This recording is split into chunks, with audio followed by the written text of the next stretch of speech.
Hey photographers, we're going to explore how to photograph silhouettes to create some dramatic and amazing images. Silhouettes convey drama, mystery, emotion, and mood. They often stand out thanks to their simplicity and incredible storytelling capabilities. We are going to look at how to create silhouettes and how you can capture what you see. Choosing a subject that has a strong and recognizable shape in a two-dimensional form. Silhouettes can't draw on colors, textures, or tones to make themselves appealing, so the shape needs to be distinct. People make great silhouette subjects, but if they're doing something interesting, like running, jumping, or riding a bike, the shot will look even better. You can also use props, such as a bike, a basketball, or a skateboard to make interesting silhouettes. Make sure your flash is off. Silhouette photography often involves shooting in dim light at the start and at the end of the day, and the subjects look pretty dark. To capture a silhouette, you need to have as little light as possible on the front of your subject. Unlike what we have been working towards in the previous assignments, our goal is to keep the subject dark and the background light. Get the light right. To capture a conventional shot, you generally want to ensure that your subject is lit from the front or the side. When you're shooting silhouettes, you need to make sure the light source is shining from the back of the subject and not the front. Remember, the goal is to keep the background bright and the subject dark. You don't need the light to come directly behind the subject, but the brighter the background, the better. You can shoot in the middle of the day, but think about your point of view. Crouch down so that your subjects are framed against the high afternoon sun. Photograph from below.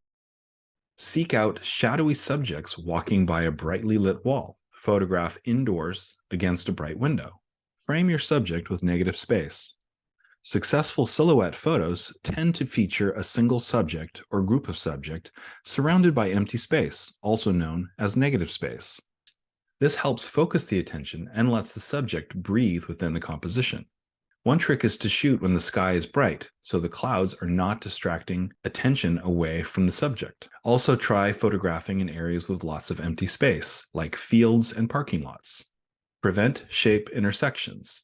If your composition includes multiple shapes, do your best to keep them separate. If elements overlap, you might end up with a confusing blob. The two shapes will merge into one, and the viewer won't know what's happening. Try changing your shooting angle if shapes overlap. If you're photographing people, you probably want to photograph them in profile, not head-on. Then their features, their nose, their mouth, and their eyes will be outlined, and they'll be more recognizable to the viewer. Adjust your exposure for the best results. Here's what I would do. The process of shooting silhouettes is to expose the light source so it is exposed correctly and the subject is underexposed so it goes dark. Shoot an exposure and let your meter guide you to the exposure that the camera thinks would be good. There is a chance that it might be overexposed. You will need to adjust your camera so that the light source or background is properly exposed and the subject goes dark. Make sure your subject is in focus. If your subject is soft, you will lose the detail that defines your subject, and you will lose what it is that makes silhouettes so beautiful.